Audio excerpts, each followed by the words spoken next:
Ok, salut à tous. Je vais vous montrer maintenant comment est-ce qu'on utilise reCAPTCHA V3 de chez Google parce que les tutos ne sont plus à jour. Donc, dans le header, il suffit que vous rajoutiez cette ligne qui en gros va importer reCAPTCHA. Ensuite, vous utilisez ce bout de code en JS pour que quand vous appuyez sur le bouton Submit, ça envoie bien le formulaire. Ensuite, dans votre body, vous créez un formulaire. Dans Action, vous mettez le lien vers le script qui va s'exécuter quand vous envoyez, quand vous cliquez sur le bouton Submit. En méthode, vous mettez Post. En ID, faites attention, il faut que ça soit le même que celui qui est là, sinon il ne va pas s'envoyer. Dedans, vous pouvez mettre par exemple un bouton, des inputs, tout ce que vous voulez. Il faut au moins qu'il y ait un bouton Submit.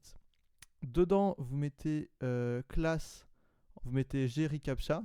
Si jamais vous voulez rajouter du CSS, par exemple, vous faites un CSS bouton validé. Bah, vous pouvez écrire bouton validé ici et dans le CSS, si jamais vous faites point bouton validé, ça fonctionne.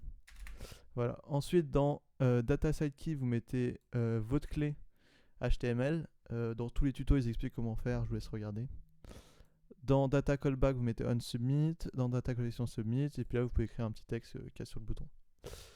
Ensuite, du coup, vous créez un fichier PHP. Moi, j'ai appelé verify.php. Mais si vous l'appelez patate.php, il faut écrire patate.php ici.